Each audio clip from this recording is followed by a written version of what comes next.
Bonjour les amis, bonjour à vous qui envisagez de changer de vie, vous qui faites partie des 75% de la population française qui en rêve mais qui n'osait pas encore. Je m'appelle Caroline Vigneault et j'ai effectué un changement de vie radical en passant d'avocate à humoriste, alors croyez-moi, je comprends très bien ce que vous ressentez. Et d'ailleurs, j'ai créé ce podcast pour vous aider à trouver l'audace de vous lancer. Mais pour pouvoir se lancer et oser réaliser ses rêves, il faut tout d'abord se comprendre. Il faut comprendre ce qui se passe à l'intérieur de vous et notamment dans votre cerveau. Et oui, parce que toi qui écoutes ce podcast, je suis persuadée que tu t'es déjà dit pourquoi j'ai l'impression que certaines personnes parviennent à changer de vie en claquant des doigts alors que moi, j'en suis pas capable. Eh bien, sache-le, c'est tout à fait normal. Vouloir changer de vie, ce n'est pas inné, bien au contraire. Notre cerveau, lui, il n'est pas du tout prédisposé pour le changement. Nous sommes programmés pour lui résister. D'ailleurs, c'est ce que les neurobiologistes appellent le mécanisme de défense de la cohérence. Alors, si tu envisages de changer, tu sais maintenant que tu te lances dans un véritable combat intérieur contre toi-même. Et pour gagner ce combat, je connais une méthode très efficace, la visualisation. Oh, alors je vous le dis tout de suite, ça vient pas du tout de moi, non, ça vient de Bouddha qui a dit, je cite, « Nous sommes le résultat de ce que nous avons pensé. » Donc, il faut que tu penses à ce que tu veux devenir pour le devenir. Voilà. Par exemple, moi, mon rêve, c'était de jouer à l'Olympia. Je jouais dans une salle de 40 places, toujours vide ou presque, et tous les soirs, je me disais, meuf, un jour, tu joueras à l'Olympia.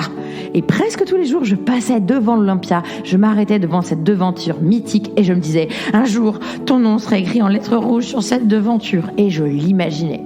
Et puis, je repartais jouer dans ma salle où il y avait 3 spectateurs. Personne n'y croyait, je vous jure, hein, sauf moi. Inconsciemment, ça m'a donné la force de bosser plus dur et de tout mettre en œuvre pour y arriver. Et j'y suis arrivée. Alors c'est ce que nous allons voir aujourd'hui avec Isabelle qui vient témoigner car comme moi, elle a réalisé son rêve. Elle était salariée chez Facebook, elle a tout plaqué pour monter sa boîte et aujourd'hui elle est présidente de Colibri Talent, un cabinet de recrutement de dirigeants spécialistes dans la tech, la data et l'intelligence artificielle. Et en plus, elle a même lancé un podcast qui cartonne, les métiers du futur, avec notamment un épisode consacré à Caroline Vigneault. Bonjour Isabelle. Bonjour Caroline. Comment ça va ? Ça va super bien, je suis contente de te retrouver ici. Ah bah oui, c'est chouette. C'est un échange comme ça. Moi, tu m'as reçu dans ton podcast qui était formidable et tu m'as fait la gentillesse d'accepter de venir toi aussi pour témoigner. Donc aujourd'hui, c'est un témoignage de quelqu'un qui a réussi à se lancer. Alors, est-ce que toi, tu as eu du mal ? C'était inné chez toi ou comme j'en parlais ou est-ce que tu as dû un peu contrôler ton cerveau ? Ah non, c'était pas inné du tout et j'ai dû clairement me faire violence à un moment. Moi, j'ai la chance de venir d'une famille d'entrepreneurs sur 4 générations. Mon arrière-grand-mère avait un business, ma grand-mère avait un business, des gens qui travaillaient dans l'hôtellerie, dans la restauration. Donc c'était clairement dans les gènes, mais j'ai travaillé 20 ans dans le salariat et j'avais pas forcément le courage et le cran de me lancer. J'en avais l'envie extrêmement forte, mais ça a été très difficile de lâcher la rampe du salariat pour moi. J'ai eu besoin de me faire accompagner. D'accord. Et alors, c'est quoi le déclic de le moment où tu t'es dit j'y vais ?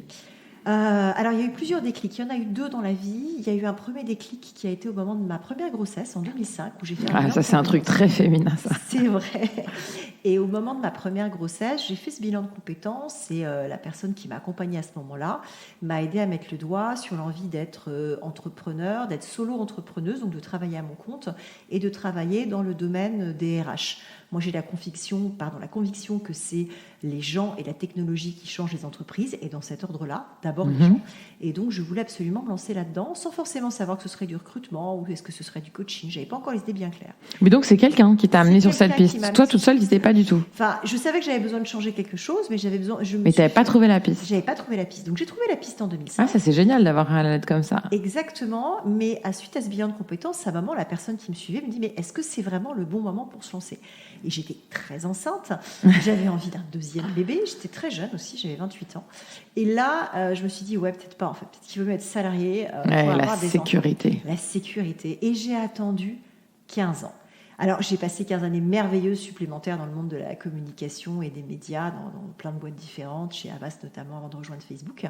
Et il y a eu un 2e déclic, justement au bout de 20 ans de communication, où je me suis dit, là, je suis plus alignée, il faut vraiment que je le fasse, il faut vraiment que j'y aille. Et c'est comme ça, là, que j'ai... Donc là, tu avais un mal-être. C'était pas forcément un mal-être, mais c'était de se dire que j'avais fait le tour.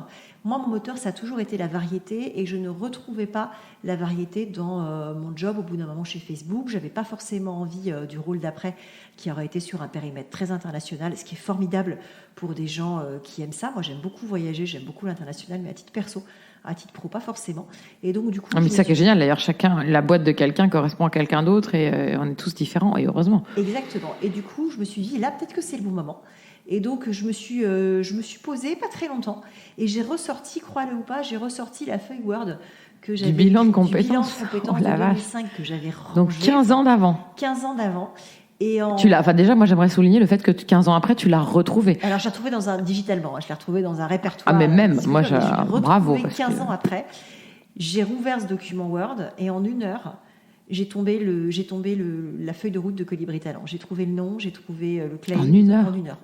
Ah oui, donc en fait, c'est ton subconscient qui germait ça depuis longtemps. Ouais. Et là, tu dis, ok, c'est bon, faut y aller. Après, il s'est passé 6 mois pour avoir le courage d'y aller, parce que j'étais convaincue qu'on ne pouvait pas, qu'on n'avait pas le droit de se lancer et de se mettre à son compte sans être salarié. Ça, c'est étonnant quand même que toi, tu dis ça, alors que tu le dis avant, tu as commencé cette interview, on va dire, par le fait de dire que dans ta famille, il y avait plein d'entrepreneurs.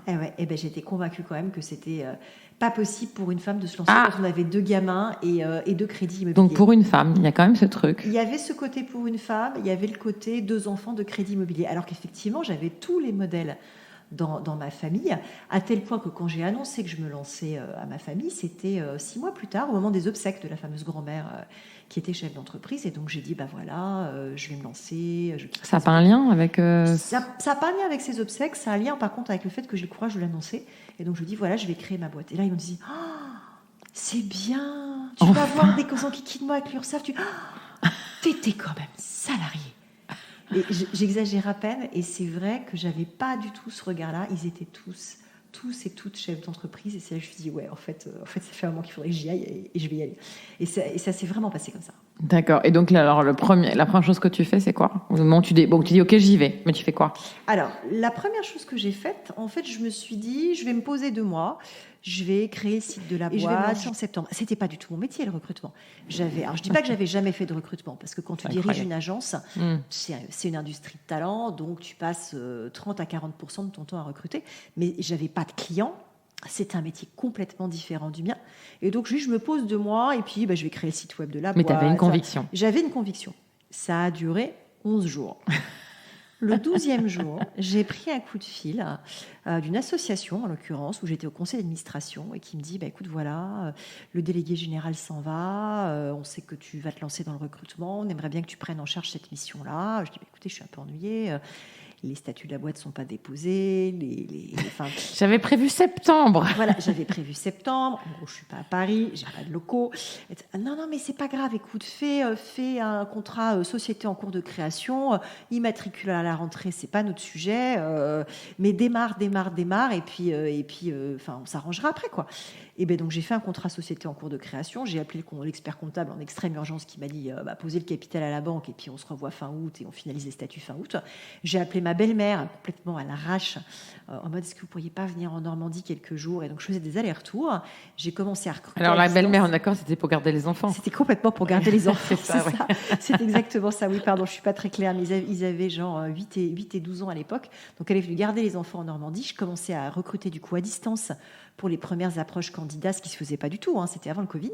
Et puis je prenais le train à Deauville, en tongs, je remettais les talons de recruteuse à la gare Saint-Lazare, et je faisais des recrutements. À l'époque, j'avais pas de locaux, donc en plus je cherchais des locaux dans le 8e, en me disant voilà, il faut faire ça proprement. Et au 1er septembre, j'avais un premier recrutement de bouclé, des locaux, un truc déposé, mais ça s'est vraiment fait très vite. Donc j'ai commencé en me disant je fais un break pour faire ça proprement, et ça s'est enchaîné en fait très très rapidement, et c'est plutôt chouette. Certains diraient que c'est de la chance. Toi, tu penses que c'est quoi? Je pense que c'est de l'attraction. On est d'accord. Dans le sens où ceux qui m'ont fait confiance au tout début, parce qu'il y a eu d'autres entreprises et d'autres personnes qui sont venues me voir en me disant prends en charge ces recrutements-là, que je remercie. Parce qu'en fait, le 1er septembre, j'ai appelé le tout Paris, non pas pour dire j'ai quitté Facebook pour monter ma boîte, mais pour dire j'ai monté ma boîte cet été, je fais du recrutement, j'ai 3 postes à pourvoir, je cherche des candidats. C'est pas du tout le même discours. Donc je pense qu'il y a eu un sujet d'attraction, et c'est vrai que quand tu lances ton activité, les premiers qui te font confiance, c'est souvent du love money, dans le sens où c'est des gens qui t'ont connu dans la vie d'avant qui te demandent de les accompagner sur ce type de projet-là dans ta vie d'après. Et puis après, tout le travail a été de diversifier pour ne pas être dépendant d'un seul secteur et d'un seul client. Voilà. Mais ce qui est toujours intéressant, c'est que tant qu'on ne l'a pas vécu, c'est ce qu'on appelle vulgairement l'alignement des planètes. Et les gens pensent toujours, ah, vous me dites ça, mais c'est pas vrai. Bon, pour moi, je l'ai vécu, clairement toi aussi. À partir du moment où on est convaincu d'une chose, est-ce qu'on va se visualiser comme ça, on se lance et on y va, parce que tant qu'on est en un espèce d'atermoiement, de doute, il se passe rien. Mais du moment où on y va et on met toutes ses forces dans le même sens, c'est ce qu'on va appeler l'alignement des planètes, c'est-à-dire la chance, etc. Moi, je crois pas que c'est la chance. Il y a tellement de gens à qui c'est arrivé que je crois vraiment à ce phénomène et de l'attractivité ou de appeler ça comme vous voulez, de l'énergie positive, la loi de l'attraction, j'en sais rien. En tout cas, il va se passer tout l'univers se met en branle et il se passe des connexions incroyables. Je suis tout à fait en phase avec ça et moi, j'ai eu besoin de visualiser le fait de lâcher la rampe du salariat. Je me suis visualisée faire ce geste-là. Alors, c'est pas du tout radio, mais le geste de lâcher la main, lâcher la barre. Et en fait, tu tombes pas, au contraire, ça. Mais il fallait effectivement passer d'une étape à une autre. Ah, mais moi, c'est l'élément clé, c'est le jour où j'ai collé ma lettre de démission, parce que moi, j'ai été démissionnée. Et j'ai mis 3 semaines pour y arriver, parce qu'il y avait cette folie de se lancer dans un univers comme toi, qui n'avait rien à voir. Et vraiment rien entre avocat et humoriste. Et du coup, j'osais pas. En plus, j'avais le total illégitimité, la folie de trucs. On te dit que c'est pas un métier. En plus, je connaissais personne. Enfin, vraiment, j'avais absolument aucun repère de la vie courante quand tu te lances, surtout quand tu as une éducation comme la mienne, des études comme les miennes, où tu avances et tu as le diplôme et c'est logique. Et là, il n'y avait plus rien de logique, plus rien, aucun repère. Et quand j'ai eu le courage, au bout de 3 semaines, de coller ma DEM, je me souviens du moment où je suis ressortie de je vous raconte même pas comment c'est mal passé avec mon patron, mais je suis sortie de son bureau et je venais de faire le truc le plus dingue. Et j'avais une sérénité comme j'ai rarement ressenti après. C'est formidable. Ah, mais c'était dingue. Et là, moi-même, je me suis sentie alignée d'un seul coup. Je venais de faire le truc le plus fou et j'ai jamais été aussi sereine et sûre de moi. Après, je dis pas que on va pas dire que ça a été très simple, mais déjà, ce geste-là, et là, tout s'est aligné, les envies. J'ai trouvé un théâtre, machin. Après, c'est vrai. Et j'ai réussi à faire l'Olympia. Il m'a fallu quand même 6 ans. 6 ans. Ouais, 6 ans pour réaliser le premier rêve de la liste des rêves de Caroline Vigneault. Parce que c'est en a plein. Et ben moi, la boîte a 6 ans aussi aujourd'hui. Ah, félicitations. Merci. Non, alors, quand les gens le savent, ceux qui écoutent ce podcast, j'envoie une fiche avec des questions. Et il y a quelque chose qui m'a étonnée dans ta fiche. Le premier conseil que tu donnes, en disant s'il y a un conseil qu'il faut donner aux gens qui ont envie de se lancer, tu m'as répondu la trésor, la trésor. Donc c'est vraiment très important, la trésorerie d'une boîte. C'est très important. Une boîte ne meurt que d'une chose, c'est de manque de cash. Et en fait, c'est le premier conseil qu'on m'a donné. J'ai plusieurs mentors dans la vie, dont un qui est un de mes anciens patrons. Et quand je lui ai dit que je lançais ma boîte, lui-même a été entrepreneur à un moment, le premier truc qu'il m'a dit, c'est la trésor. Et il a raison. Il avait raison parce que, notamment, quand est arrivée l'année 2020, qui a été, je pense, l'année la plus difficile, moi, je me suis lancée en 2017. Ouais. Ça a très bien fonctionné en 2017, en 2018, en 2019, en janvier 2020, février 2020. Et après, il y a eu 5 mois où il s'est rien passé. J'ai facturé 2500 € en 5 mois. Donc, déjà plus que moi, puisque nous, on n'avait même pas le droit de travailler. Voilà, donc moi j'avais le droit, j'ai fait 2 conférences en visio, ok. On va pas aller bien loin avec ça. C'est le moment où beaucoup de choses s'arrêtaient en termes de financement pour moi et pour l'entreprise. Et là où je suis effectivement arrivée au truc où tu dis comment je vais faire, comment ça va se passer. Et c'est reparti. Mais c'est vrai que je me suis posé beaucoup de questions et heureusement que l'entreprise avait énormément de trésor. En plus, le recrutement, c'est un métier où on a des à-coups, où on a à la fois des moments qui sont des moments de surchauffe, où on a beaucoup de missions et beaucoup d'appels entrants, des moments qui sont plus creux. Au-delà de la saisonnalité, c'est vraiment des métiers très cycliques. Donc, c'est hyper important d'être résilient. Et la résilience d'une entreprise, ça passe d'abord par la trésorerie. Après, ce qui est étonnant aussi, c'est que quand on se dit, quand on est indépendant, on gère, on n'arrête pas de le dire, tu sais, l'URSSAF, les problèmes, machin, et c'est vrai qu'on en a. Mais on ne peut pas dire qu'en tant que salarié, il n'y a pas de problème. Ah non, on peut pas dire. C'est des problèmes différents. Des problèmes avec ton patron, des problèmes parce que tu t'engueules, parce que tu as trop de boulot, parce que tu n'en as pas assez, parce que tu te sens bien à un moment donné, puis après, il y a un changement de gouvernance ou n'importe quoi, tu sens que tu es moins bien. En tant que salarié, ce n'est pas la panacée non plus. Non, ce n'est pas la panacée, mais en tant que salarié, tu n'as pas la responsabilité de vie ou de mort sur une personne morale. En tant que chef d'entreprise, tu es responsable d'une petite personne morale, munie de son cabis, munie de son bilan, munie de son compte de résultats. Et ce qui peut tuer cette petite personne morale que tu as créée, que tu élèves avec amour, c'est un seul truc, c'est le manque de cash. Il n'y a que ça qui peut tuer une boîte. Donc en fait, effectivement, s'il y a un conseil à donner, c'est celui-là, c'est faites gaffe à la trésor. Tout le reste peut se rattraper d'une manière ou d'une autre. D'accord. Ouais, surtout que quand on se lance, la trésor, c'est sûr qu'au départ, on n'en a pas. Ah ben non, on n'en a pas. Donc, ça, c'est le problème de l'argent. Souvent, le changement de vie, c'est un des premiers problèmes qui arrive. Donc là, on parle au niveau de la trésor, donc l'investissement dans le nouveau projet. Mais déjà, le fait de la sécurité, les emprunts, etc. Et je dis toujours la même chose. Je dis, ce sont des soucis qui sont gérables. Et notamment, j'en parle souvent parce que moi, je ne suis pas propriétaire à Paris. Je le dis, je loue un appartement. C'est possible. On peut tout à fait se dire, mon rêve, pour le faire, il faut que je vende l'appartement que j'ai acheté et je repasse salarié. Salarié, n'importe quoi. Locataire. La fille mélange tous les termes. Ouais, donc on peut aussi emprunter de l'argent à sa famille, à des amis, d'ailleurs, pour faire sa trésor aussi, j'imagine. Exactement. Moi, j'avais investi, donc j'avais monté une boîte à l'époque, c'était une association, loi 1901, parce que c'était le truc le plus simple à faire, et j'avais mis toutes mes économies d'avocate dedans pour louer le premier théâtre. D'accord. Ah ouais, c'est ambitieux. Ouais. Il y a un autre adjectif qui me vient en tête, mais je vais pas le Dingue. Ma mère avait dit ça, c'est complètement fou. En fait, j'avais vraiment une vision entrepreneuriale et je m'étais dit, ok, le produit, c'est moi. C'est assez étonnant dans mon job, c'est que je suis la présidente de l'association, mais je suis aussi le produit. Donc, si demain je tombe malade, je peux plus vendre le produit. Et du coup, il fallait que je mise sur le produit, que je savais être très bon. En plus, j'avais écrit moi-même le spectacle, je me mets en scène. Enfin, vraiment, c'est très concentré, cette boîte. Et il fallait que je mise là-dessus. Donc, je voyais bien qu'il fallait sortir de l'argent. Et il n'en rentrait pas, en fait. Je louais un théâtre, les plus grosses charges, c'était ça, c'était de louer le théâtre, notamment en Blanc-Manteau, je me souviens, c'était 500 €, je crois, non, 350 € par soir, plus la TVA, on approchait les 400, 450. Donc avec 3 spectateurs, ça devait être chaud. À 10 €, ça fait 30 €, donc ça va très très vite, c'est-à-dire qu'en l'espace de quelques mois, j'avais déjà sorti 20 000 € dehors, et je me disais, mon Dieu, mais je voyais les capitaux fuir.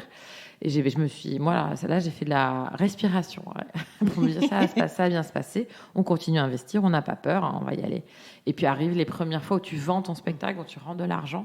Et je me souviens de l'époque au niveau de la trésor. Moi, c'est donc cette première étape où je perdais beaucoup d'argent. Et je m'étais dit fixer une date. À un moment, je me suis dit il va falloir aussi que je me fixe une date où il faut que ça s'arrête. Et heureusement, avant que cette échéance arrive, j'étais arrivée au niveau 0. C'est-à-dire que je gagnais pas d'argent, mais j'en perdais plus. Et ça avait été déjà un soulagement. J'avais l'impression d'avoir colmaté les fuites du navire et de dire oh, ça y est, on est au sec. Donc ça, c'était chouette. Et après, à la troisième étape, j'ai commencé à rentrer de l'argent et avoir de la trésor positive. Et c'est vrai que, tu vois, je l'avais jamais formulé. Mais quand on en parle, je me dis, c'est vrai que c'était important quand même. C'est vrai que c'est le conseil le plus précieux qu'on m'ait donné. Donc, je suis ravie de le partager au micro de ce Coachcast parce que vraiment, il a changé toute la physionomie de la boîte et il n'y aurait pas eu ce conseil-là. Je ne suis pas sûre que je serais encore entrepreneur parce que je ne suis pas sûre qu'on aurait passé 2020. Mais parce que tu penses que grâce à ce conseil, il y a des moments où tu as voulu faire des dépenses, tu as dit non. Non, on garde les sous. On garde les sous. Je me suis posé plein de questions. C'est pas le bon moment. C'est pas le bon modèle. C'est-à-dire que j'ai eu plusieurs propositions avec des modèles de collaboration où tu payes un droit d'entrée de X milliers d'euros par mois pour être dans un grand cabinet très statutaire. Tu portes leur marque.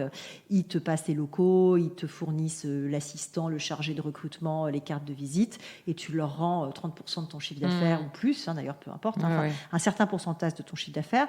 Et un droit d'entrée. Et j'ai refusé ce modèle-là, qui est très prestigieux. Grâce à ce conseil. Grâce à ce conseil-là, en me disant non, ce qui m'intéresse moi, c'est la liberté, parce que je t'ai pas dit, mais je fais d'autres choses à côté. C'est-à-dire qu'aujourd'hui, le recrutement, c'était un métier à 2 tiers temps, et qu'en parallèle de ça, j'ai une activité sur le futur du travail qui est une passion. Activité éditoriale, qui elle n'a pas forcément de modèle économique parce que je ne cherche pas à la monétiser. Donc j'ai publié 2 livres, je suis présidente et j'ai cofondé l'Observatoire des métiers du futur, qui est une association loi 1901, un think tank totalement indépendant. Le podcast dont on a parlé toutes les 2 précédemment, qui s'appelle Les métiers du futur. Donc un super podcast qui cartonne. Je rigolais en disant qu'il y avait mon épisode évidemment, mais depuis que je l'ai découvert, je le dévore. C'est adorable. Écoute, j'ai enregistré l'épisode 91 aujourd'hui, donc tu vois, ça vit dans le temps. Il a 2 ans et demi. Ah, c'est beau. Donc c'est chouette. Et en fait, l'un nourrit l'autre. Et le fait d'être extrêmement libre, parce que mon entreprise est légère en charge, du coup, ça permet en fait de pouvoir se dire, je peux mettre l'accent sur ces sujets-là qui sont pas des sujets qui vont générer du cash, parce que y a suffisamment de cash dans la boîte. Donc moi, j'avais pas un sujet de baignoire qui fuit comme tu as pu avoir toi au départ, mais j'avais un sujet de, il faut absolument qu'il y ait un minimum d'eau dans la baignoire pour pouvoir rester au chaud quand je vais faire des activités qui ne sont structurellement pas des activités à marge, et c'est très bien comme ça. Et l'un nourrit l'autre, ça permet de rencontrer de nouveaux talents, de nouveaux candidats, de nouveaux clients. Non, mais c'est vraiment intéressant parce que quand toi tu lis la trésor, je veux dire, dire, est-ce que c'est un conseil? Et oui, parce que ça te permet, une fois que tu as ce conseil-là, et te dire, je sais pourquoi, et notamment, tu l'as très justement dit, on ne pouvait pas imaginer la pandémie, mais ça peut être complètement autre chose et même moins grave, mais qui peut attaquer une société. Donc, il faut avoir de quoi tenir, parce que sinon, la boîte, elle périclite. Et donc, du coup, ça te permet, en tant que dirigeant, de faire des choix pour te dire, j'aimerais bien faire ça, mais c'est peut-être pas assez raisonnable. Donc oui, là, écoute, moi, je l'avais fait à l'instinct. Bon, faut dire que j'avais pas trop le choix non plus au début. De toute façon, je vois pas comment je pouvais pas gagner d'argent. Enfin, à moins d'un miracle, j'en sais rien. Je sais pas comment j'aurais fait. Non, mais c'est vrai. Et après, c'est comme tu dis, il peut arriver n'importe quoi. Tu parlais de la maladie à un moment. Finalement, toutes ces activités-là, elles tiennent sur notre santé et sur notre énergie. C'est pas moi le produit, à la différence on va dire, de One Woman Prod et de Caroline Vigneault. Mais néanmoins, si demain matin, je me lève pas pour aller faire du recrutement, il y a un moment où il va vite y avoir un problème. Quand même. Eh ben oui, donc le banquier va être moins fan. Et oui, et puis c'est quand même toi qui fait tout aussi. Donc tu es quand même malgré tout le produit. C'est pas autoportant. En tout cas, c'est moi qui produis. Je ne sais pas si je suis le produit. Mais c'est moi qui produis, c'est certain. Toutes ces affaires de produits. Ah, la musique, il démarre. Ça veut dire que c'est la fin de ces 20 minutes. Merci beaucoup, Isabelle. Alors, est-ce que tu aurais un dernier conseil à partager avec les gens qui nous écoutent et qui voudraient se lancer? Je dirais garder un très bon équilibre vie pro, vie perso. Faites du sport. Ça peut être très stressant d'être à son compte. Donc, restez bien équilibré. Ça, c'est vrai, je suis bien d'accord. Alors, si vous aussi, ça vous intéresse, si vous avez la sensation de ne pas vivre votre vie et qu'il est temps de changer, inscrivez-vous sur coachcastbycaroline@gmail.com et pour suivre toute l'actualité, rendez-vous sur la page Facebook et Instagram, toujours Coachcast by Caroline Vigneault. Allez, la phrase, cette conclusion aujourd'hui sera du psychothérapeute Nathaniel Brandon. Le premier pas vers le changement est la prise de conscience. Le second est l'acceptation. Les prises de conscience, ça c'est des moments suspendus pendant lesquels vous avez l'impression que quelque chose en vous se débloque. C'est beau, non? Moi j'adore ça. Et alors après la prise de conscience, il faut s'accepter. Accepter ses défauts, ses qualités pour mieux se connaître et pouvoir en tirer parti. Parce que c'est en arrêtant de se mentir qu'on osera une nouvelle vie, qu'on trouvera l'audace de se lancer. Donc, prenez conscience de ce que vous vivez, acceptez-vous comme vous êtes, visualisez-vous comme vous voulez devenir et devenez, je sais pas moi, caviste, ingénieur en cybersécurité, chocolatier, cuisinier, crémier, glacier, œnologue, développeur web, pêcheur, chef de projet informatique, couturier, acteur, bijoutier, coutelier, chaudronnier, cordonnier, artificier ou évidemment salarié chez Facebook ou présidente d'un cabinet de recrutement. Allez les amis, je vous en supplie, choisissez votre rêve et réalisez-le. Et si tu ne sais pas par où commencer pour mener à bien ton projet, abonne-toi à ce podcast, oui, ce podcast qui t'accompagnera tout au long de cette belle aventure. Ensuite, vous pouvez aussi envoyer ce podcast à 2 personnes que vous connaissez. C'est pas que ça vous portera bonheur jusqu'à le reste de votre vie, non, c'est juste que ça vous aidera à réaliser leur rêve à eux. Et aussi, vous pouvez me laisser une bonne note, un petit pouce vers le haut, un super commentaire selon la plateforme sur laquelle vous m'écoutez.